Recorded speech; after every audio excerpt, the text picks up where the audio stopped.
Senin 9 November 2020, Desa Sungai Grong melaksanakan kegiatan pembagian BLT penambahan. Sebagaimana sebelumnya, BLT yang bernilai 600.000 per KPM telah sukses dibagikan. Berbeda dengan BLT penambahan kali ini, nilai dari tahap ini berjumlah 300.000 yang terhitung pada tahap 4, 5, dan 6. Penambahan bantuan ini mengacu pada Peraturan Kementerian Desa dan PDTT mengenai perpanjangan bantuan langsung tunai atau BLT dana desa untuk 3 bulan berikutnya. Pada kegiatan kali ini turut hadir Camat Amen, Babinsa, Babin Kantipnas, serta perangkat desa Sungai Grong.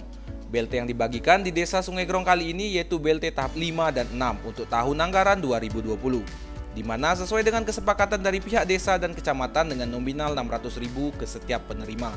Terkait hal tersebut, Desa Sungai Grong membagikan BLT kepada 55 penerima, di mana untuk tahap 1, 2, dan 3 sebanyak 35 penerima. Namun untuk tahap 4, 5, dan 6 ada penambahan 20 penerima yang belum tercover bantuan lain sebelumnya. Petunjuk pendamping dan izin dari Pak Camat kita bubuhkan dalam berita acara bahwasanya untuk bulan 6 kita majukan mengingat tahun anggaran 2020 yang akan habis. Jadi alhamdulillah pada hari ini kami nyatakan bahwasannya data DTKS yang dikeluarkan Kabupaten Lebong untuk Sungai Grong 100% tercover di COVID-19 tahun anggaran 2020. Mudah-mudahan untuk masyarakat menerima BLT, semoga uang ini dapat digunakan untuk keperluan dasar. Ya, karena apa? Wabah COVID-19 ini kita tidak tahu kapan ini akan berakhir dan kapan ini akan selesai maupun ini.